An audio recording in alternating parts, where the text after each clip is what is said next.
विद्यार्थी मित्रांनो, वनरक्षक भरतीमध्ये मराठी व्याकरणावरती 15 प्रश्न विचारले जातात. ते 30 मार्क असतात आणि हे हातचे मार्क असतात. कारण की मराठी व्याकरण जर बघितलं याच्यामध्ये आपल्याला आउट ऑफ मार्क्स त्या ठिकाणी मिळू शकते. काही मोजकेच टॉपिक आहे जे तुम्हाला करायचं आहे.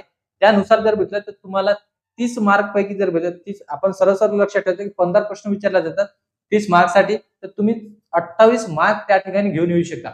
बघा, विषय आहे समानार्थी विरुद्धार्थी. हे टॉपिक तुम्हाला 100% विचारले जाणार आहे. वाक्यप्रचार आणि म्हणी जर बघितलं तर तुम्हाला पाठच करायचा आहे. पण सर हे सगळं 2-3 हजार पाठ करायचं का? बिलकुल नाही. एक कुठला तरी पुस्तक आणा, जे काही समजा पीओक्यूच प्रश्न आहे त्याच्यावरती वारंवार रिपीट होणारे जे समजा म्हणी आहे त्या तुम्ही त्या ठिकाणी चेक करू शकता. आणि मी मराठी व्याकरणाचा जो लेक्चर आहे या चॅनलवरती मराठी व्याकरणाचा लेक्चर घेत असतो 12 वाजता. तो जरी केला तरी मोर दॅन सफिशियंट आहे. बघा, समूहदर्शक शब्द तुम्हाला विचारला जात आहे. शब्दांच्या जाती याच्यामध्ये नाम, सर्वनाम, विशेषण आणि क्रिया विशेषण अव्यय याच्यावरती मला जास्तीत जास्त प्रश्न दिसलेले आहेत. म्हणजे केवलप्रयोगी अव्यय नाही, शब्दकीय अव्यय नाही. इथं जर बघितलं तर ते नाहीये. तर लक्षात ठेवा, नाम, सर्वनाम, विशेषण, क्रिया विशेषण अव्यय याच्यावर मॅक्झिमम तुम्हाला प्रश्न विचारताना दिसत आहेत. समास आहे समोर, प्रयोग आहे, शुद्ध अशुद्ध शब्द तुम्हाला ओळखण्यासाठी तो विचारत आहे.